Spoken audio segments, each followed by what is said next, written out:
Malagasy Mpiray-Tanindrazana, ampifaliana tanteraka no azahoako miona sy mitafa amintsika androany.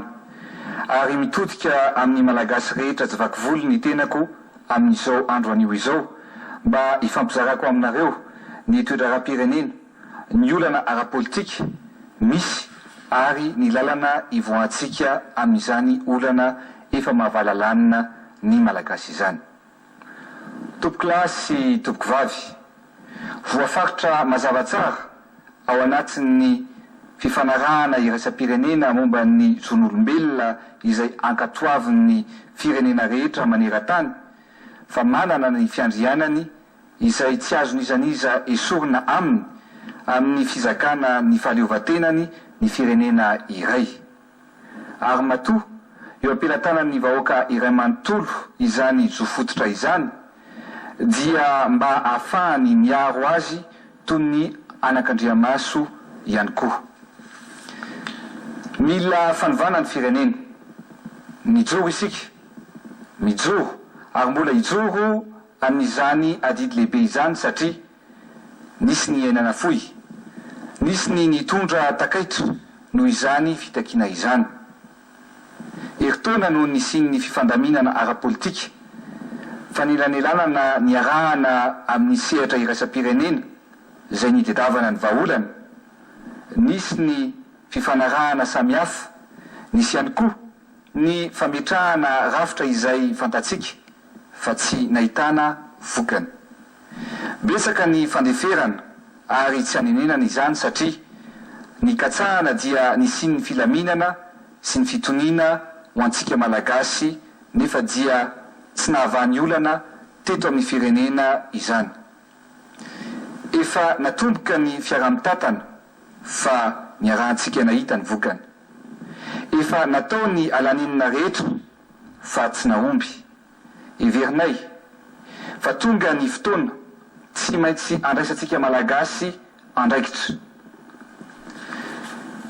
Tsy mendrika ny vahoaka malagasy amin'izao taonjato iainantsika izao ny fampiorohona ara-tsaina na ato anatiny izany na avy any ivelany. Mazava ny fanapahan-kevitra fa tsy misy afa-tsy ny fifidianana ary ny fifidianana irery ihany no any lalatokana ivoahana amin'izao olana ara-politika izao. Ary everiko fa rariny dia rariny ny amerenana ny fahefana any amin'ny vahoaka izay irizy irery ihany no any vahaolana sy any tokony hisafidy ny lalana tokony hizoran'ny firenena.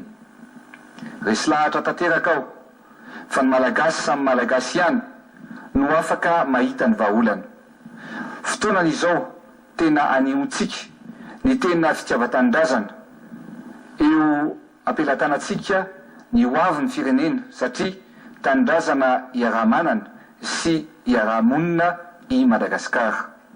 Koa mba isin'ny ny lamina dia manasa ny hery politika rehetra tsy ankanavaka hito amin'ny firenena sy ny fiaraha-moni-pirenena anao atrikasa anatin'ny teny ifampiarahana izay atao ny alakamisy fa 4 volana marsa ho avy zao sy ny azoma fa 5 marsa fotsy ho arivo ho avy izao izahay.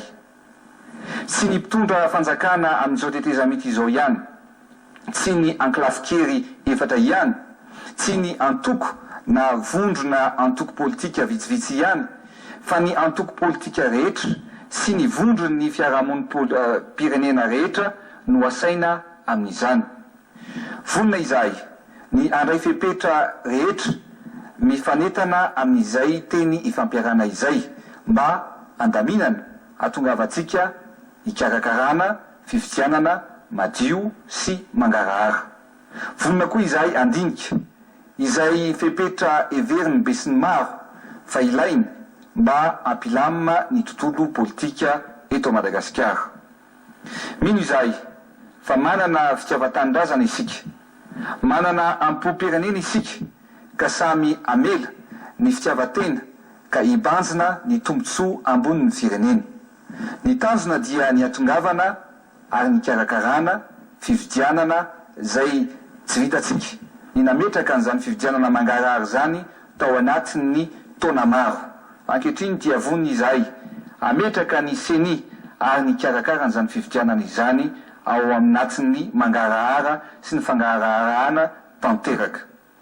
Ireo mpanelanelana teo amsika dia niaiky fa ny fividianana ny any lalana iverenan'ny rindram-pitantanana manaraka ny lalam-panorenana eto a Madagasikara.